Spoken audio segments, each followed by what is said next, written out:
నమస్తే సార్. సూర్యోస్మి తల్లి. HMPV virus corona side effects నుంచి ఇంకా అసలు కోలుకోలేదండి శరీరాలు. మళ్ళీ ఈ వైరస్ గురించి చాలా వింటున్నాం. సో సైన్స్ ఏం చెప్తుంది, మన రాసులు ఏం చెప్తున్నాయి, మన స్టార్స్ ఏం చెప్తున్నాయి, అసలు ఇంకా మళ్ళీ కరోనా లాగా లాక్డౌన్ వస్తుందని హడావుడి నడుస్తుంది. మెడికల్ మాఫియా ఇదంతా నిజం కాదంటున్నారు. చాలా కన్ఫ్యూజన్లో పడేస్తున్నారు. సో మీ ద్వారా నాకు క్లారిటీ కావాలనిపిస్తుంది. ప్రతి 100 ఏళ్లకు ఒకసారి ప్రకృతిలో వచ్చేటువంటి పెను మార్పులు సహజంగా జరుగుతూ ఉంటాయి. ఇవంతా మనం ప్రకృతిని అనుసరించగలిగితే వీటి నుంచి పెద్దగా ఇబ్బంది ఏమి లేదు. ఇప్పుడు కోవిడ్ వచ్చింది, ఎవరు ఎక్కువ కంగారు పడ్డారు? అందరం పడ్డాం కదా సార్. ఫస్ట్ వేవ్ పిల్లలకన్నారు, పెద్దలకన్నారు, అందరం కంగారు పడ్డాం. ఎయిడ్స్ తో సంబంధం లేకుండా అసలు ఇట్లా వెళ్ళిపోయారు చాలా మంది అయితే. కానీ ఏ యానిమల్ కానీ ఏ జీవి కానీ ప్రకృతి అనుసంధానంగా లేని ఒక మనుషులను తప్ప మిగతా వాటికి ఏమి అసలు ఇవేమీ తెలియదు కూడా కాలేదు కదా సార్.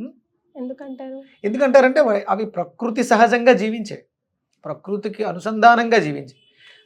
మమ్మల్ని ఇలాగే జీవించమని చెప్పినట్టు చేస్తున్నాం కదా. ఏం చెప్పినట్టు చేస్తున్నారమ్మా? ఇప్పుడు డయాబెటిక్ పేషెంట్ ఉన్నాడు, షుగర్ ఎందుకు వచ్చింది తెలియదు. షుగర్ వచ్చింది, మేము డాక్టర్ చెప్పినట్టు మందులు వాడతారు, ట్యాబ్లెట్లు వేసుకుంటారు. ట్యాబ్లెట్ల తర్వాత ఇన్సులిన్నే నెక్స్ట్. ఇది అభివృద్ధి. ఏ రకంగా అభివృద్ధి? మాత్రల నుంచి ప్రమోషన్ తీసుకుని ఇంజక్షన్కి వెళ్ళాము. ఇంజక్షన్ నుంచి ఆర్గాన్స్ చేంజ్ చేసుకోవటం, ఆర్గాన్ డొనేట్ చేయించుకోవటం, సర్జరీస్. అంటే ఇది మనం మరి చాలా సిన్సియర్గా మందులు మింగాం, అది చెప్పినట్టే గంటకి తిన్నాం. అభివృద్ధి ఎలా అయింది? అసలు రోగం ఎందుకు వచ్చిందో తెలుసుకుని రోగానికి కారణాన్ని వెతికి పట్టుకుని అది రాకుండా చేసుకోవడం అనేది ప్రథమావధి. అసలు ముందు ఫస్ట్ ఏదైనా రోగం ఎందుకు వస్తుందంటే ఆహారం, మన లైఫ్ స్టైల్ చేంజెస్ వల్ల వస్తాయి. ప్రకృతి సహజంగా సీజనల్గా ఎప్పుడు మారుతూనే ఉంటుంది. ఎన్ని రకాల వైరస్లు బయట ఉన్నాయో అన్ని రకాల వైరస్లు మనలో ఉన్నాయి, A to Z. అంటే ప్రకృతి అంతా బయట ఉంది, బయట ఉన్న ప్రకృతి మనలో కూడా ఉంది. ఇది మనకి మన శాస్త్రం, శరీర ధర్మశాస్త్రం చెప్తాం. ఇప్పుడు దీనికి విరుద్ధంగా ఏదో బయట నుంచి వచ్చి లోపల మ్యాచ్ అయ్యి మనల్ని డిస్టర్బ్ చేస్తుంది. దాన్ని ఎదుర్కోవడం కోసం లోపల సెల్ఫ్ ఇమ్యూనిటీ. ఇప్పుడు డాక్టర్లు ఎందుకు భయపడొద్దు అంటున్నారు అంటే ఆల్రెడీ కోవిడ్ అనేది ఒకటి ఎంటర్ అయింది, దాని ద్వారా మీరు నేర్చుకున్న పాఠాలు చాలా ఉన్నాయి కాబట్టి కొత్త కాదు ఇది, దాని స్ట్రెంగ్త్ మారుండొచ్చు. అప్పుడు మన స్ట్రెంగ్త్ పెంచుకోవడానికి ఇమ్యూనిటీ కోసం చాలా రకాల్లో నేర్చేసుకుని ఉన్నాం. ప్రకృతి మనల్ని చాలా సంసిద్ధుల్ని చేసింది, చాలా మార్చేసింది. కాబట్టి ఇప్పుడు వచ్చింది పెద్ద ఇబ్బంది ఏం కాదు. అది కొత్తది ఏదైనా తెలియంది వస్తే ఇబ్బంది, కానీ తెలిసింది ముసుగేసుకొచ్చింది, ముసుగు మార్చుకుంది, పేరేదో హెచ్ఎంపివి అని పేరు మార్చుకుంది అంతే. అందుకని భయపడొద్దు, ఆల్రెడీ మనం ప్రిపేర్డ్గా ఉన్నాం. సరే, మనకి అంటే కోవిడ్ యొక్క సైడ్ ఎఫెక్ట్, అంటే కోవిడ్ వల్ల వచ్చిన సైడ్ ఎఫెక్ట్, మనం తీసుకున్నటువంటి మెడిసిన్ సైడ్ ఎఫెక్ట్ మనల్ని ఇబ్బంది పెడుతున్న స్థితిలో ఉన్నాం. సహజ సిద్ధంగా లంకణం పరమౌషధం అని శాస్త్రం చెప్తుంది. ఆయుర్వేద శాస్త్రం ఏం చెప్తుంది?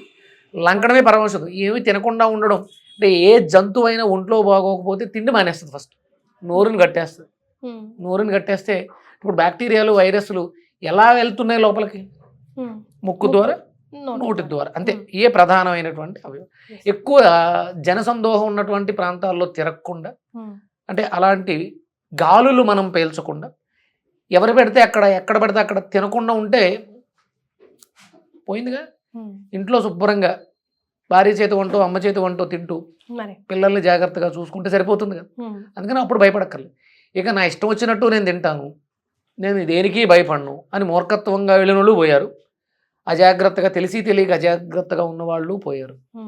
సెల్ఫ్ ఇమ్యూనిటీ అంటే ఇప్పుడు నేను ఇంట్లో ఉన్నానని చెప్పేసి నేను ఇష్టం వచ్చినట్టు తినకూడదు. బ్రతకటం కోసం తినడం కోసం బ్రతకట్లేదు మనం.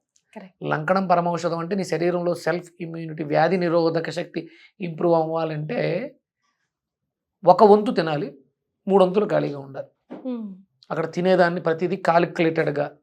నీకు శక్తినిచ్చేది ఏది? కింగ్ ఫుడ్ అంటే మనకి పదార్థాలని 3 రకాలుగా విడదీశారు. 1 రాజులా తిను, 2 మంత్రిలా తిను, 3 సైనికుల్లా. అంటే 3 రకాలుగా తినమన్నారు. ఇందులో ప్రధానం కింగ్ ఫుడ్. రాజు ఏం తింటాడు అంటే జీవం ఎక్కువగా ఉన్నటువంటి పదార్థాలని రాజు తింటాడు. అవేంటి? జీవం ఎక్కువ ఉన్నాయేంటి? ప్రాసెస్ చేయనవి, ఫ్రూట్స్, వెజిటబుల్స్ ఎక్కువగా తీసుకు, రా ఫుడ్స్, దాన్ని కింగ్ ఫుడ్ అంటాం. ఇక మంత్రి లైట్గా ప్రాసెస్ చేసాం, వండాం, అది తిన్నాం. 3వది ఏంటి? సైనికుడు ఏముండదు అనమాట, జీరో గింజ అంటాం కదా, మరి లైట్ సూప్స్. అంటే మనం ఒకసారి తింటే యోగిలా ఉంటాం, 2 సార్లు తింటే భోగిలా ఉంటాం, 3 సార్లు తింటే రోగిలా ఉంటాం. అందుకని తిండిని మనం అలా తగ్గించుకోవాలి. మనం మధ్యాహ్నం తిన్నది మాత్రమే కౌంట్, లంచ్ ప్రాసెస్ చేసింది అది మాత్రమే కౌంట్లోకి వస్తుంది. పొద్దుట తిన్న ఫ్రూట్స్ కానీ కింగ్ ఫుడ్ ఏది కౌంట్లోకి ఉండదు, ఎందుకంటే అది త్వరగా డైజెస్ట్ అయిపోతాయి, శక్తిగా ఇమీడియట్గా కన్వర్ట్ అయిపోతాయి. ప్రాసెస్ చేసి శక్తిగా కన్వర్ట్, ప్రోటీన్ బాగా తినమని చెప్తారు, మీరు ప్రోటీన్ తిన్నారా సంకనాకపోతారు. చూసారా, మేము ప్రోటీనే తింటాం క్యాలిక్యులేట్ చేసుకొని. మరి ప్రోటీన్ ఒక స్టేజ్ వచ్చిన తర్వాత మెయింటెనెన్స్ కోసం అని ఈ మధ్య స్టడీస్ చెప్తున్నారు. మీకు డైలీ మెయింటెనెన్స్ కోసం 30 గ్రామ్సే కావాలి, ఓన్లీ 30 గ్రామ్స్ 30 గ్రామ్స్. అంటే మనకు ఒక పిరమిడ్ ఉంటుందమ్మా, మనం ఇక్కడ రాజు మంత్రి సేనాధిపతి ఇలా మాట్లాడుకున్నట్టు ప్రోటీన్, కార్బోహైడ్రేట్స్, ఫ్యాట్స్ 3 పిరమిడ్, అది ఫుడ్ పిరమిడ్. మరి నువ్వు ఓన్లీ ప్రోటీనే తీసుకుంటే మిగతా 2 ఏమైనా అంటే అన్బ్యాలెన్స్డ్గా ఉన్నావు కదా, అది నీకు ప్రమాదం.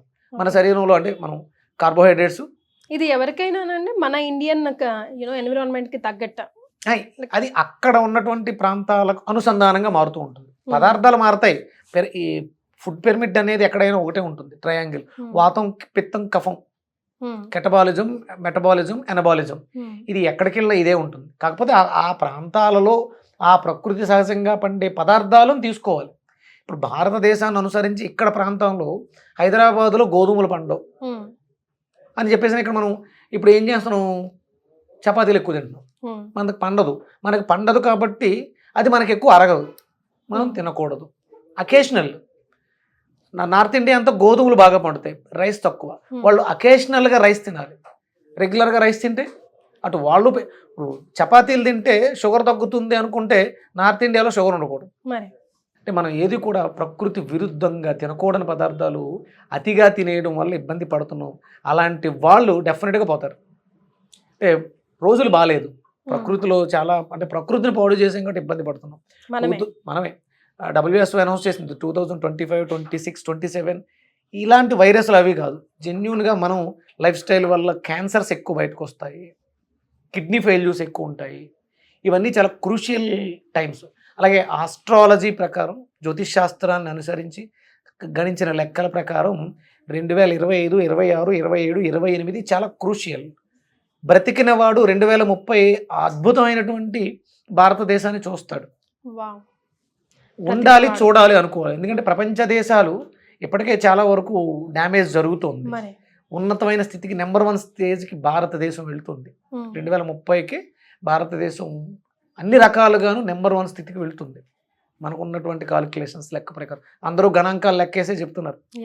అది మనం చూడాలి అంటే ఇక్కడ లెస్ లగేజ్ మోర్ కంఫర్ట్, తక్కువగా తిందాం, ఎక్కువ కాలం జీవిద్దాం.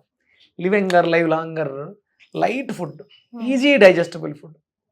బ్రతకడం కోసం తిందాం, తినడం కోసం బ్రతకడం మానేద్దాం, ఆరోగ్యంగా జీవిద్దాం. సార్, ఏదైనా ఇమ్యూనిటీ బూస్ట్ ఫుడ్స్ ఏదైనా పిల్లల నుంచి పెద్దల వారికి సజెస్ట్ చేయండి అని. అద్భుతం. ఇప్పుడు ఉన్నటువంటి సీజనల్ లెక్క ప్రకారం లెమన్, అత్యవసర పరిస్థితులలో మీకు ఏం జరుగుతుందో కూడా మీకు అర్థం కావట్లేదు. ఒక నిమ్మకాయని చిన్న చిన్న ముక్కల కింద కట్ చేసి తొక్క, గింజలు, లోపల జ్యూస్తో సహా ఒక చిన్న అల్లం ముక్క యాడ్ చేసి మిక్సీ కొట్టండి, వాటర్ పోసి దాన్ని వడకట్టేసుకుని కొంచెం ఉప్పు, మిరియాల పొడి వేసుకొని తాగేస్తుండండి రెగ్యులర్. సెల్ఫ్ ఇమ్యూనిటీ అద్భుతం. మనం దేనికి భయపడక్కలేదు, ఏమొచ్చినా మనలో ఇమ్యూనిటీని ఇమ్మీడియట్గా పెంచేస్తుంది. కానీ ముందు మనం ఈ సీజన్లో అవాయిడ్ చేసేది సిట్రిక్, జలుబు చేస్తుందేమో, దగ్గు. అసలు అలాంటి భయం వద్దు. ఈ సీజన్లో ప్రకృతి విరుద్ధం అనుకుంటే మనం అవాయిడ్ చేస్తున్నాం. ఇప్పుడు వచ్చే సీజన్లో నారింజకాయ ఎక్కువ వస్తుంది, రేగి పండు ఎక్కువ వస్తుంది, ఉసిరికాయ ఎక్కువ వస్తుంది. ఇవన్నీ ఎలా ఉంటాయి? పుష్కలంగా ఉంటాయి. అని మనలో ఇమ్యూనిటీని పెంచడానికి ప్రకృతి ఇస్తుంటే మేము తినం అని పక్కన పెడితే వ్యాధులు రాకపోతే ఏమొస్తాయమ్మా? ప్రకృతి తెలీదా ఇవి సిట్రస్ పండించకూడదని? భగవంతుడు ఇచ్చాడు, మనం మన సొంత తెలివితేటలతో వాటిని పక్కన పెడుతున్నాం. నిమ్మకాయ సిట్రస్, కానీ దాని ఎండ్ ప్రోడక్ట్ ఆల్కలైన్. పంచదార ఎసిడిక్ నేచర్, ఫస్ట్ మీకు రుచిగా ఉంటుంది కానీ చివరిలో అంటే యాసిడ్ని ఇస్తుంది. అది రుచిగా, ఇది పుల్లగా ఉంటుంది, చివరిలో ఆల్కలైన్ చేస్తుంది. ఇది తియ్యగా ఉంటుంది, చివరిలో ఎసిడిటీని మించుతుంది, క్యాన్సర్కి కారకం అవుతుంది. అందుకని వీటిని మానేయాలి. మీరు మానేయాల్సింది సిట్రస్ని, నిమ్మకాయని కాదు, పంచదారని. అందుకని నిమ్మకాయని విరివిగా ఆరోగ్యం మీద శ్రద్ధ ఉంది, పొద్దుటే లేచిన వెంటనే ఇన్ని కప్పు నీళ్ళలో హాఫ్ దగ్గర మొదలుపెట్టి నిమ్మకాయని పిండండి. హాఫ్ ఫస్ట్ స్టార్టింగ్ ఒక 2-3 రోజులు నెమ్మదిగా సిప్ చప్పరిస్తూ ఆ పులుపుని ఎంజాయ్ చేయండి. ఆ పులుపుని ఎంజాయ్ చేసినప్పుడు మీరు పులుపు తగిలిన ఏమంటారు ఎక్స్ప్రెషన్? కళ్ళు అంటే లివర్కి ప్రతిరూపాలు. లివర్ ఎలా ఉంటుందో కళ్ళు అలా ఉంటాయి షేప్. అంటే లివర్కి కళ్ళు ఎక్స్పోజర్స్ అనమాట. జాండీస్ వస్తే ఎక్కడ కనిపిస్తాయి? కళ్ళలోనే కనిపిస్తుంది. ఎందుకని అంటే లివర్కి కళ్ళకి ఏదో సంబంధం ఉంది. అందుకని పులుపు ఎక్కువ తినడం వల్ల లివర్ యాక్టివ్గా ఉంటుంది. మనకి ఇక్కడ ఇమ్యూనిటీని ఇచ్చేది లివరే కాబట్టి హాఫ్ దగ్గర మొదలు పెట్టండి. 2 రోజుల తర్వాత 1, మళ్ళీ ఇంకొక 2 రోజులు 1 తర్వాత 1.5, అలా నెమ్మదిగా ఇంక్రీజ్ చేసుకుంటూ 2.5 వరకు వెళ్ళొచ్చు. అసలు మీ గట్ హెల్త్ కానీ మీ సెల్ఫ్ ఇమ్యూనిటీ కానీ అద్భుతం పీక్ లెవెల్లోకి వెళ్ళిపోతుంది. ఈ నెలంతా సాధన చేయండి. సంవత్సరం వరకు మీకు ఏ వైరస్లు ఏట్ల వల్ల ఎలాంటి ప్రభావం ఉండదు. సూపర్. లేడీస్కి హార్మోనల్ ఇంబ్యాలెన్స్ ఉంటుంది, అది కూడా పోతుంది. పీసీఓడి పోతుంది, థైరాయిడ్ తగ్గుతుంది నిమ్మకాయ వల్ల. అద్భుతమైనటువంటి ప్రయోజనాలు నిమ్మకాయలు ఉన్నాయి. అందుకనే నిమ్మకాయలు వాడొద్దని చెప్తున్నారేమో. మరే విన్నారు కదా, భయపడ్డాను, టెన్షన్ పడ్డాను, ముందు మానేయండి, ఇమ్యూనిటీని బిల్డ్ చేసుకోండి. హెచ్ఎంపీవి కాదు కదా, ఇంకేదో వచ్చినా దాని అదే పోతుంది. అంతే కదా. ధన్యవాదాలు. సూర్యస్మితల్లి.